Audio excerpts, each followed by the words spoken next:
नमस्कार साथियों, स्वागत है आप सभी का आविष्कार आईएएस एकेडमी पर। मैं इंजीनियर लोकेन चौधरी आप सभी का हार्दिक अभिनंदन, हार्दिक स्वागत करता हूं। दोस्तों, आज हम चर्चा करने जा रहे हैं सीएसआईआर आईआईसीटी। सीएसआईआर की एक प्रयोगशाला है IICT, Indian institute of chemical technology, जिसके द्वारा भारत में एक ऐसी तकनीक को विकसित किया गया है जो आने वाले समय में बायोफ्यूल के क्षेत्र में क्रांतिकारी परिवर्तन ला सकती है। हाल ही में सरकार के द्वारा जब E20 एथेनॉल का जो प्रोसेस है उसको अनुसरण में लाया गया, यानी उसको फॉलो किया गया, तो उस समय काफी चिंताएं इस समय उठी थी कि भाई जो एथेनॉल जो है वो E20 एथेनॉल अगर उसका उपयोग किया जाता है तो गाड़ी की जो इंजन है वो प्रॉपर काम नहीं कर पाएंगे, और उस पर विवाद अभी भी चल रहा है, बहुत सारी शिकायतें भी आ रही हैं।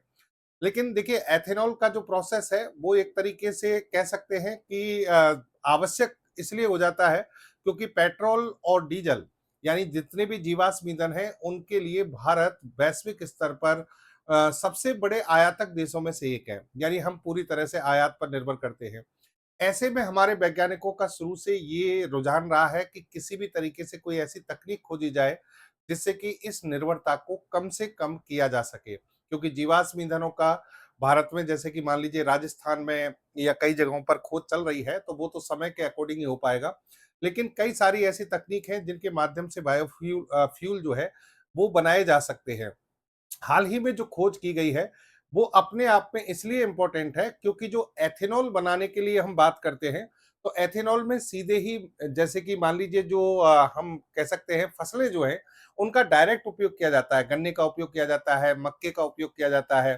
तो फसलों का जब डायरेक्ट उपयोग होता है तो कहीं ना कहीं फसलों की जो टोटल प्रोडक्शन जितनी है उसमें से एक भाग आपने बायोफ्यूल बनाने में काम में ले लिया, तो हो सकता है इनकी जो आपूर्ति है, जो इनकी सप्लाई चेन है, उस वो समस्या पैदा कर दे, यानी आम जन के लिए, आम लोगों के लिए खाद्य आपूर्ति इसकी कम हो सकती है।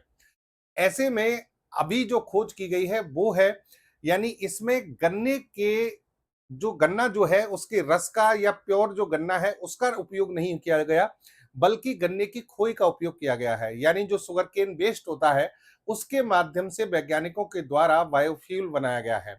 और अगर ऐसा होता है, जैसा कि यहाँ पर ये प्रयोग सफल रहा है, अगर ये भविष्य में प्रयोग में यानी प्रैक्टिकली व्यावहारिक रूप से काम में आता है, तो इसका मतलब ये हुआ कि भारत में लगभग कहा जाता है कि 10 लाख मिलियन टन के आसपास गन्ने की खोई हर साल बनती है, तो उससे हम बड़ी मात्रा में बायोफ्यूल बना सकते हैं।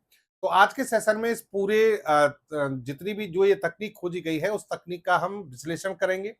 तकनीकी विश्लेषण में एक-एक पॉइंट पर हम चर्चा करेंगे डिटेल में, और अगर आप गन्ने का उत्पादन करते हैं, तो ये प्रोसेस कैसे काम करेगा उस पर भी हम स्टेप वाइज आपको बताएँगे कि ये तकनीक किस तरीके से खोजी गई है और इसमें क्या-क्या चीज़ें शामिल होती हैं। तो चलिए सेशन जो है उसको स्टार्ट करते हैं। चैनल पर नए हैं तो चैनल को सब्सक्राइब कर लें, वीडियो को लाइक और शेयर करना ना भूलें। देखिए, खबर को यहाँ पर सबसे पहली तो ये बात है कि द हिंदू में छापा गया, सीएसआईआर आईआईसीटी साइंटिस्ट जो है डेमोन्स्ट्रेट ग्रीन बायोफ्यूल, यानी ये ग्रीन बायोफ्यूल है। ग्रीन का मतलब ये हो गया कि इससे किसी प्रकार का पॉल्यूशन भी नहीं होगा। Green biofuel route from sugar cane waste. अब यहाँ ये इंपॉर्टेंट चीज है कि हमने इसे जो खोई है, जो कि सुगर केन गन्ने का जो वेस्ट मटेरियल होता है उससे इसे बनाया है, तो इसलिए वैज्ञानिकों की ये बहुत बड़ी उपलब्धि है। और यहाँ पर जो इसे डेवलप किया गया है, सीएसआईआर जो है संस्थान, उसकी एक प्रयोगशाला है आईआईसीटी, उसके द्वारा इसे बनाया गया है। अलका कुमारी जो है वो इसकी प्रोजेक्ट हेड है जिनके नेतृत्व में ये काम हुआ, और इनके साथ में है ये श्री चंदाना और टी सतीश, और जो डायरेक्टर हैं आईआईसीटी के वो हैं डॉक्टर श्रीनिवास रेड्डी। इनके निर्देशन में ये सारा प्रोग्राम हुआ है। सीएसआईआर के बारे में जो हमारे साथी नहीं जानते, बता दें कि इसे हम council of scientific and industrial research कहते हैं। वैज्ञानिक और औद्योगिक अनुसंधान परिषद भारत की एक प्रतिष्ठित संस्थान है ये। 1942 में इसका डेवलपमेंट किया गया था, स्थापना की गई थी, और इसकी अभी 37 राष्ट्रीय प्रयोगशाला यानी नेशनल लेबोरेटरी है, और 39 जो है इसके रिमोट सेंटर हैं। इनका एक विशाल नेटवर्क है जो कि समुद्र विज्ञान, भूभौतिकी, रसायन, दवाओं, नैनो तकनीक से लेकर एरोनॉटिक्स यानी वैमानिकी के क्षेत्र में ये काम करते हैं। इसी की एक लेबोरेटरी है जिसका नाम है आईआईसीटी। आईआईसीटी जो है Indian institute of chemical technology के नाम से जानी जाती है। कहां पर है? हैदराबाद में। और इसी प्रयोगशाला में ये जो बायोफ्यूल है, बायोफ्यूल बायो ऑयल के रूप में डेवलप किया गया है, जैविक तेल कह सकते हैं आप इसको। और एक ये बायोफ्यूल ऐसा है कि जिसे डायरेक्ट आप जीवाश्म ईंधन पेट्रोल डीजल के साथ में उपयोग कर पाएंगे। यानी एक तरीके से E20 एथेनॉल की जो हम बात कर रहे हैं, जिसमें 20% एथेनॉल मिलाया जाता है, उसका विकल्प ये बायोफ्यूल बन सकता है। तो एथेनॉल की जो समस्या है वो समाप्त इसमें हो सकती है। अब देखो यहाँ जो ये तकनीक है, ये तकनीक एक विशेष प्रकार के कैटालिटिक हाइड्रोथर्मल लिक्विफिकेशन यानी एचटीएल जो है उसके माध्यम से डेवलप की गई है। एचटीएल क्या है ये आपको बताते हैं। एक्चुअल में देखिए, प्राकृतिक जो जीवाश्म ईंधन है वो कैसे बनते हैं। जो कार्बनिक पदार्थ हैं जैसे कि जीव जंतु पेड़ पौधे जमीन के अंदर दब जाते हैं। जमीन के अंदर दबे रहने के कारण, क्योंकि जमीन के अंदर गहराई में जाते हैं तो तापमान भी बढ़ता है, दाब भी बढ़ता है। तो उच्च ताप और दाब की स्थिति में ये जो जीवाश्म ईंधन है, इनका जो कार्बनिक पदार्थ है वो धीरे धीरे जमा होने लगता है और उसी से आपके जितने भी जो फॉसिल्स फ्यूल हैं, डीजल पेट्रोल या पेट्रोलियम पदार्थ जितने भी हैं, वो सब उसी से डेवलप होते हैं। लेकिन ये एक लंबी प्रक्रिया है, प्रकृति में होती है। प्राकृतिक रूप से इसमें लाखों वर्ष लग जाती हैं, करोड़ों वर्षें लग जाती हैं। अब उसी जीवाश्म ईंधन के बनने की जो ये नेचुरल प्रोसेस है, उसी नेचुरल प्रोसेस को मान के चलिए एक तरीके से इन्होंने लेबोरेटरी में बनाने का प्रयास किया है। यानी जो आप यहाँ पर हम बात कर रहे हैं, वो एक तरीके से हम कह सकते हैं कृत्रिम विधि है, लेकिन उसी जीवाश्म ईंधन को यहाँ पर बनाने का प्रयास कर रहे हैं। मोटे तौर पर आप ये कह सकते हैं कि इसमें बायोमास बायोमास का रूप में क्या लिया जाता है, गन्ने की खोई ली जाती है, उसमें पानी मिलाया जाता है और पानी की उपस्थिति में गन्ने की खोई को गर्म किया जाता है। लेकिन सिर्फ इतने से काम नहीं चलता, इसके लिए आपको कुछ स्टेप जो है वो फॉलो करना पड़ेगा। और इस स्टेप में आप ध्यान रखेंगे एक चीज जो मैं आपको समझा रहा हूं अभी यहाँ पर, इसको आगे ध्यान रखना, इसका हम बार बार उपयोग करेंगे। जिसे हम कह रहे हैं डीईएस, ये डीईएस ये वैज्ञानिकों की एक यहाँ पर बड़ी खोज है, इसका उपयोग करके ही इसे डेवलप किया गया है।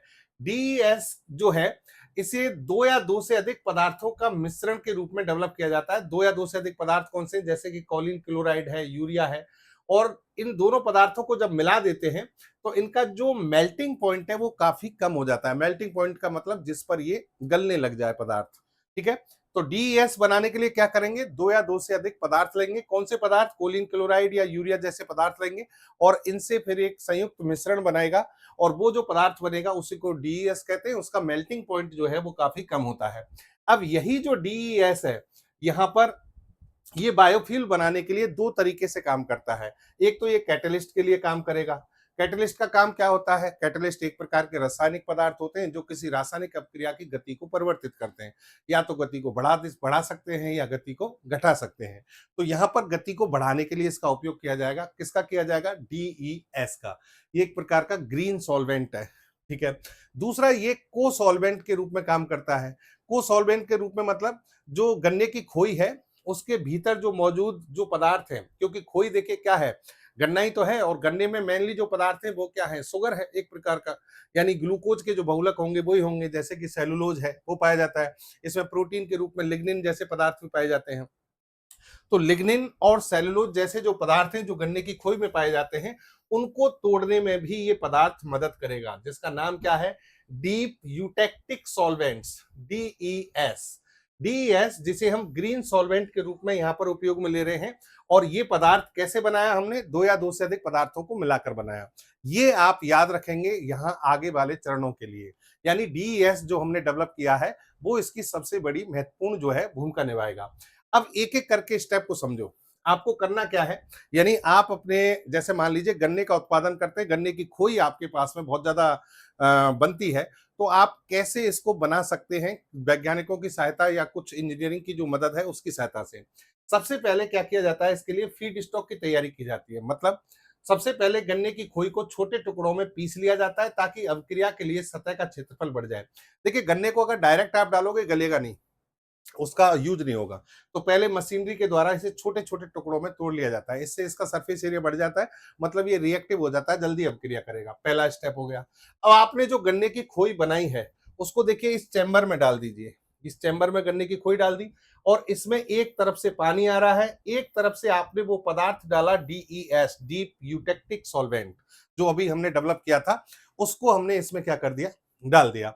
अब यहाँ इसको घुमाया जाता है, यानी तीन चीजें हो गई इसमें। गन्ने की खोई डाल दी जो कि हमने छोटे छोटे टुकड़ों में डाल पीस ली थी, छोटे छोटे टुकड़ों के साथ में फिर हमने पानी मिलाया, साथ में वो पदार्थ मिला दिया डीप यूटेक्टिक सॉल्वेंट, और अब इसको घुमाया। घुमाने से जैसे कि हम वो गोबर गैस का प्लांट बनाते हैं उसमें जो स्लैरी बचती है, वैसे ही स्लैरी यहाँ पर बन जाएगी। उस स्लैरी को यहाँ पर इकट्ठा कर लिया जाता है। चलिए, अब उसके बाद जो ये मिश्रण बना, स्लैरी जो बनी, उसको यहाँ एक रिएक्टर में डाला जाता है, और रिएक्टर में फिर इसे उच्च तापमान और उच्च दबाव पर यहाँ घुमाया जाता है। इस तरीके से इसको हाई टेम्परेचर हाई प्रेशर पर इसे रखा जाता है। और इससे क्या होगा कि इसके अंदर जो पानी है वो पानी सब क्रिटिकल पानी में बदल जाता है, यानी सब क्रिटिकल स्टेज में चला जाता है। दूसरा, ये विलायक के रूप में काम करेगा, सॉल्वेंट के रूप में काम करेगा। और दूसरी बात ये है कि इसके अंदर जो हमने डीईएस मिलाया था, वो डीईएस अब जो है वो जो गन्ना था, उस गन्ने के जो सेलुलोज है या फिर लिग्निन जैसे पदार्थ हैं, उनको तोड़ना शुरू कर देता है। आई बात समझ में? हमने वो मिश्रण बनाया, मिश्रण को हाई टेम्परेचर हाई प्रेशर पर इसमें रखा, तो यहाँ पर जो पानी था वो सब क्रिटिकल वाटर के रूप में कन्वर्ट हो गया, और डीईएस ने अपना काम शुरू किया। तो इसमें गन्ने की खोई वाला जो रस था, मिश्रण था, उसको तोड़ना शुरू किया। तो यहाँ पर क्या चीज, सेलुलोज, हेमी सेलुलोज, लिग्निन, ये सभी टूटकर छोटे अणुओं में टूटने लग गए। और इसी प्रक्रिया को हम कहते हैं थर्मल केमिकल कन्वर्जन, जो आपको शुरू में बताया था HTL, इसीलिए HTL कह रहे हैं इसको। तो यहाँ इस तरीके से ये पदार्थ मिल गए।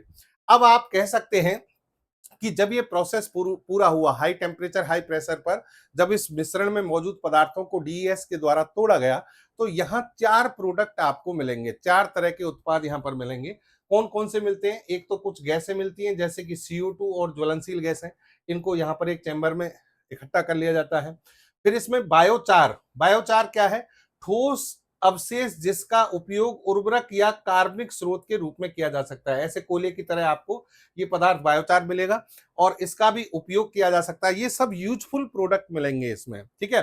यानी फर्टिलाइजर के रूप में काम में ले सकते हैं इसको, एक तरीके से जो बायो फर्टिलाइजर हो गया एक तरीके से, और इसका कार्बन के स्रोत के रूप में भी, जलाने के रूप में भी काम में ले सकते हैं। और फिर इसमें एक एक्वस फेज होता है जिसमें रसायनों और पोषक तत्वों का मिश्रण बनता है। 3 चीजें हो गई। चौथी चीज जो है वो इसमें सबसे इंपॉर्टेंट जो इसका प्रोडक्ट है वो है बायो ऑयल, यानी जैव तेल। इसी बायो ऑयल का उपयोग हम यहाँ पर बायोफ्यूल के रूप में करेंगे। तो 4 प्रोडक्ट आपको मिलेंगे। 4 प्रोडक्ट में से जो मेन प्रोडक्ट है जिसको इकट्ठा किया गया वो क्या है? जैव तेल है। अब ये जो जो ऑयल बना है यहाँ पर, इसको रिफाइन किया जाएगा। रिफाइन कैसे किया जाता है? उसका हाइड्रोजन टू कार्बन रेशियो सुधारा जाता है, इससे सीधे इंजनों में इसको उपयोग के लायक बनाया जाता है।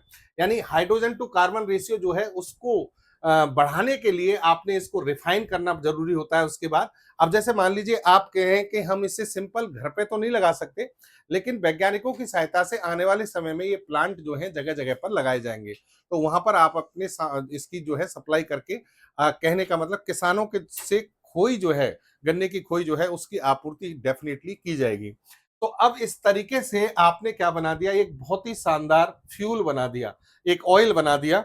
और ये जो ऑयल है अब आपके पेट्रोल डीजल वाले जो इंजन हैं उनमें डायरेक्ट भरा जाएगा, पेट्रोल और डीजल के साथ में मिश्रित अवस्था में काम में लिया जा सकता है। मजेदार बात यह है, समझिए आप, कि परंपरागत रूप से जो बायोफ्यूल बनाए जाते हैं उसमें क्वांटिटी 20 से 25% बनती है, लेकिन यहाँ पर 52.8% इसका रेशियो है। तो ये बहुत बड़ी बात है कि 52.8%, इसका मतलब जो आप परंपरागत रूप से बायोफ्यूल बना रहे थे उससे जस्ट डबल मात्रा में यहाँ पर ये इसका प्रोडक्शन होगा। दूसरी बात, इसकी जो एनर्जी डेंसिटी है वो बहुत शानदार है, 39 से 43 मिली जूल पर केजी है, और ये कच्चे जो पेट्रोलियम पदार्थ है उसके बराबर है। इसका मतलब जो पेट्रोलियम पदार्थों से आपको एनर्जी मिल रही है जलने पर, ऑलमोस्ट उसी के बराबर इस बायो ऑयल से भी मिलेगी। और एक महत्वपूर्ण बात कि इसमें मैंने कहा था 4 प्रोडक्ट बनेंगे। अब एक तो बायो ऑयल हो गया जिसका आप ईंधन के रूप में काम में ले रहे हैं, बाकी के जो 3 पदार्थ बचे जो को प्रोडक्ट है, सह उत्पाद प्राप्त हुए, उनका भी उपयोग किया जाएगा, उनको भी आप कॉमर्शियली यूज कर सकते हैं। और आपकी जो टोटल इस प्रोसेस में लागत आई है उसका 90% आपको वो 3 पार्ट दे देंगे। तो सोचिए कितनी सस्ती तकनीक हो जाती है ये। एक तरफ आपको बायोफ्यूल मिल रहा है और बाकी के जो पदार्थ हैं, 3 जो मटेरियल बने इसमें, उनसे आपको 90% लागत भी निकल कर आ गई। तो आने वाले समय में हम कह सकते हैं कि हमारा जो E20 एथेनॉल का जो टारगेट गवर्नमेंट के द्वारा रखा गया है, उसका विकल्प ये बायोफ्यूल बन सकता है। कैसे बन सकता है? आप सब पेट्रोल में, डीजल में क्या करते हैं? आप 20% एथेनॉल मिलाते हैं। अब एथेनॉल मिलाते हैं तो एथेनॉल को जो बनाने की जो प्रक्रिया है, उसमें आप किन पदार्थों का उपयोग करते हैं? उसमें आप गन्ने के रस का उपयोग करते हैं, अनाज जैसे कि मक्का, चावल, इन सब का उपयोग किया जाता है। तब आप 20% एथेनॉल जो है उसका प्रोडक्शन कर पाते हैं। अब इसका मतलब ये हुआ कि आपने जब भारी मात्रा में गन्ने का उपयोग कर लिया, अनाज का उपयोग कर लिया, तो इनकी कमी आएगी। इनकी कमी आएगी तो बैलेंस बनाने में दिक्कत आएगी आने वाले समय में। लेकिन यहाँ पर ऐसा कुछ नहीं करना है। आपको गन्ने का रस नहीं चाहिए, यानी गन्ना साबुत नहीं चाहिए। गन्ने का यूज करने के बाद जो उसका वेस्ट बचा वो चाहिए। ना आपको मक्का चाहिए, ना आपको चावल चाहिए। तो इस तरीके से हम कह सकते हैं कि जो E20 एथेनॉल का जो हमारा टारगेट है, उसको इस विधि से बहुत अच्छे से प्राप्त किया जा सकता है। कच्चे माल की प्रचुरता, यानी ये बहुत ज्यादा मात्रा में आपके पास अवेलेबल है। कैसे अवेलेबल है? यहाँ पर रिपोर्ट ये कहती है कि 100 मिलियन टन, मैंने पहले थोड़ा आंकड़ा थोड़ा अलग बोल दिया था, क्षमा कीजिएगा। 100 मिलियन टन खोई जो है हर साल भारत में पैदा होती है। यानी चावल जितना बनता है उससे जो खोई बनती है उसकी मात्रा कितनी है? 100 मिलियन टन। अब 100 मिलियन टन अपने आप में बहुत बड़ी मात्रा है। अब उसका उपयोग आप ईंधन बनाने में करेंगे और इससे आप एथेनॉल उत्पादन पर दबाव को कम कर सकते हैं। और आर्थिक व्यवहारिकता इसलिए है इसकी कि आपको 90% जो आपकी लागत लगी वो आपके को प्रोडक्शन सह उत्पादों से निकल जाएगी। तो एक तरीके से सस्ता ईंधन आपके लिए प्रोवाइड कराएगा। तो CSIR IICT की ये जो तकनीक है, ये एक तरीके से भारत की ऊर्जा मांग और आपूर्ति के बीच में एक सेतु या ब्रिज का काम करेगी। यानी हम यहाँ पर दोनों चीजों में सक्षम होंगे। ईंधन भी मिलेगा, सस्ता भी मिलेगा, और हमारी जो एथेनॉल बनाने की जो समस्या चल रही थी वो भी पूरी हो सकती है। अपशिष्ट से जो वेस्ट मटेरियल जिसको फेंका जाता था, जो प्रदूषण का भी काम बन होता था उससे, अब उसका हम उपयोग क्या करेंगे? उसका प्रयोग करेंगे हम किसमें? फ्यूल बनाने में। तो ये इसका बहुत बड़ा फायदा है। ग्रामीण अर्थव्यवस्था को इससे बूस्ट अप मिलेगा। क्यों मिलेगा? क्योंकि ग्रामीण क्षेत्रों में किसानों के पास में ये खोई जो है किसी काम नहीं आती, अब उसके पैसे मिलेंगे। फिर आप आर्थिक मजबूती की बात करें तो जैसा कि मैंने कहा, 90% जो है इसका खर्चा जो है बायोचार गैसेस और न्यूट्रिएंट्स जो है उनसे इसका निकल जाएगा। तो आप कह सकते हैं कि आपका जो ऑयल है, ऑयल की जो प्राइसेस हैं जिसमें हम 20% इसको मिला रहे हैं, उससे ये कम लागत वाला होगा। तो वहां भी कहीं ना कहीं आपको आर्थिक मजबूती प्राप्त होगी। तो ये था दोस्तों CSIR IICT के जो हैदराबाद जो लेबोरेटरी है, Indian institute of chemical technology के वैज्ञानिकों का एक बड़ा कारनामा, जिससे भारत में बायोफ्यूल की एक नई प्रोसेस, नई तकनीक खोजी गई है। उम्मीद करता हूं आपको समझ में आई होंगी चीजें। एक और बेहतर सेशन के साथ फिर आपसे मिलेंगे तकनीकी विश्लेषण के साथ। जय